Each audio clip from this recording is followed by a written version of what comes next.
నమస్తే ఉపాధ్యాయ మిత్రులకు నమస్కారం.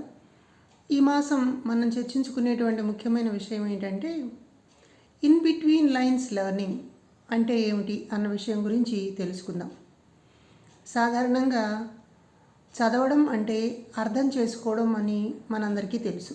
There is no reading without comprehension అని చెప్పి అంటారు.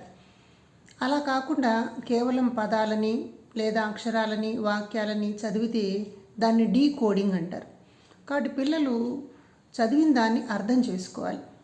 మనం ఇంతకుముందు కాలంలో జెడ్పీడి అనేటువంటి పదాన్ని విన్నాం. అంటే పిల్లలకి ఏ విషయం తెలుసుంటుంది, ఏ విషయం తెలుసుకోవాలనుకుంటున్నారు అన్న అంశాల మధ్య నుండేటువంటి ఖాళీ జాగాలో నిజానికి అభ్యసనం జరుగుతుంది అంటారు భాషా శాస్త్రవేత్తలు. కాబట్టి జోన్ ఆఫ్ ప్రాక్సిమల్ డెవలప్మెంట్ అన్నది పాఠ్యపుస్తకంలో ఉండేటువంటి వాక్యాలని యథాతథంగా అర్థం చేసుకునే సందర్భంలో ఆ వాక్యాల మధ్య ఉండేటువంటి సంబంధాన్ని గుర్తించడానికి, దానిని అర్థం చేసుకోవడానికి పనికొచ్చేటువంటి అభ్యసన ప్రక్రియలు తరగతి గదిలో ఉండాలి అని చెప్పి మనం ఆలోచించాలి. ఇలా తరగతి గదిలో ఉండేటువంటి అన్ని రకాల పిల్లలకి అనుకూలమైన బోధనా వ్యూహాలను తయారు చేసేటువంటి పద్ధతిని డిఫరెన్షియేటివ్ ఇన్స్ట్రక్షన్ అంటారు. వాక్స్మన్ అండ్ ఆల్ఫోర్డ్ అనేటువంటి ఇద్దరు విద్యావేత్తలు ఈ డిఫరెన్షియేటివ్ లెర్నింగ్ ఇన్స్ట్రక్షన్ అనేటువంటి పద్ధతిని బోధనలో భాగస్వామ్యం చేశారు. అంటే మనం క్లాస్ రూమ్లో టీచింగ్ మెటీరియల్ తయారు చేసేటప్పుడు ఒక పాఠానికి దానిలో ఉన్నటువంటి బొమ్మ ఆధారంగా ఒక చార్ట్ మీద బొమ్మ గీసి కానీ లేదా పదాలు రాసి కానీ బోర్డు మీద పెట్టేస్తాం. అంతటితో సరిపోదు. నిజానికి వాక్యాలకి ఉండేటువంటి అనుబంధాన్ని తెలుసుకోవడానికి కావలసిన కృత్యాలను చేయడమే ఇన్ బిట్వీన్ లైన్స్ లెర్నింగ్ యొక్క ఉద్దేశం అన్నమాట. కొన్ని ఉదాహరణలు చూద్దాం. ఉదాహరణకి 4వ తరగతి తెలుగు వాచకంలో గోపాల్ తెలివి అని ఒక పాఠం ఉంది. అందులో ఈ లైన్ చూద్దాం మనం. గోపాల్ సుల్తాను దర్బారుకు వెళ్ళి సుల్తానుకు వందనం చేశాడు. తానెవరో ఎందుకు వచ్చాడో చెప్పుకున్నాడు అనుంది. అయితే ఇక్కడ మనం చేయాల్సినటువంటి కృత్యం ఏమిటి? తానెవరో ఎందుకు వచ్చాడో చెప్పుకున్నాడు అంటే ఎలా చెప్పుకున్నాడు అన్న దాని మీద మనం తరగతి గదిలో ఒక కృత్యాన్ని నిర్వహించాల్సి వస్తుందన్నమాట.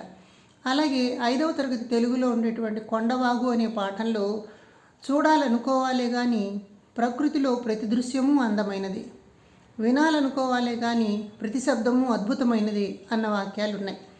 అంటే అందమైన దృశ్యం అంటే ఎలా ఉండాలి, మీరు ఏ దృశ్యాన్ని చూసి అందమైనదని భావించారు, అలాగే దూరంగా అదిగో ఒక చెట్టు కనిపిస్తుంది కదా, ఆ చెట్టులో మీకు అందంగా కనిపిస్తున్నటువంటి అంశం ఏమిటి, ఇలాంటి విషయాలను చర్చించడం ద్వారా ఇన్ బిట్వీన్ లైన్స్ లెర్నింగ్ అన్నది జరగడానికి అవకాశం ఉంటుంది.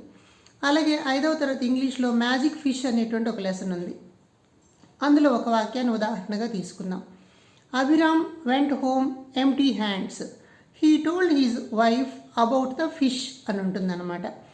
Told his wife about the fish, fish గురించి భార్యతో ఏం చెప్పాడు అని అన్నదాన్ని మనం తరగతి గది చర్చలాగా పెట్టాలి. How he narrate about the fish. అలాగే అభిరామ్కి వైఫ్కి మధ్య ఉండేటువంటి కాన్వర్జేషన్ని కూడా మనం ఒక యాక్టివిటీ లాగా డెవలప్ చేయాల్సి వస్తుందన్నమాట. కాబట్టి పాఠ్యపుస్తకంలో ఉండేటువంటి ప్రతి అంశము కూడా ఇన్ బిట్వీన్ లైన్స్, ఆ రెండు వాక్యాల మధ్యన ఉండేటువంటి సంబంధం ఏమిటి, అక్కడ అసలు ఏం జరిగి ఉంటుంది అన్న దాని మీద కృత్యాలని రూపొందించుకున్నట్లయితే అప్పుడు మనం డిఫరెన్షియేటివ్ ఇన్స్ట్రక్షన్ని తరగతి గదిలో అమలు చేసిన వాళ్ళం అవుతాం. నిజానికి ఇది నిజమైనటువంటి అభ్యసనంగా కూడా మనం భావించాలి. కాబట్టి పాఠ్యపుస్తకంలో ఉండేటువంటి పాఠాన్ని యథాతథంగా చెప్పడమే కాకుండా అందులో ఉండేటువంటి వాక్యాల మధ్య అంతరాలని, వాటి మధ్య సంబంధాలని గుర్తించి అలాంటి బోధనాభ్యసన ప్రక్రియలను తయారు చేసుకోవడం ద్వారా క్లాసుని మరింత సమర్థవంతంగా నిర్వహించడానికి వీలు కలుగుతుంది అని ఈసారి మీతో చర్చించాలని అనుకున్నాను. ఈ అంశాన్ని మీ తరగతి గదిలో ఉపయోగిస్తారని ఆశిస్తూ ఉన్నాను. నమస్తే.